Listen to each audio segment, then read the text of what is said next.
جزاك الله خيرا. سؤاشينا كنتني تدبات شيخ خير الله كوكو أبا المريو وذا تبليغه أي وحن كم مقلي هذا لدن قفكي صلاة الصبح كتغا وجهيسا وحلقة قادا نوركا قفكي صلاة الظهر كتغنا إرزق أيا لغو عريريا قفكي صلاة عصر كتغنا شركيس أيا باليوبا ومعنا دوغوبا قفكي تن مغرب كتغنا علميسا لوما بركايو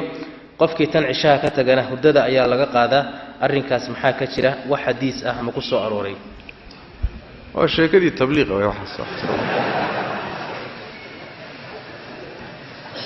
xadiisan jirin oo sal iyo raad lahayn in nabiga laga sheego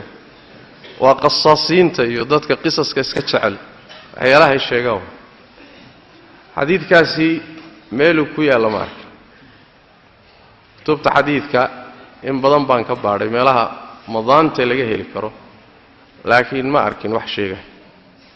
saas daraadeed waxay u badan tahay wixii badnaa ay wadaadadaasi daldali jireen inuu ka mid yahay baan u badinaya wallahu a'lam.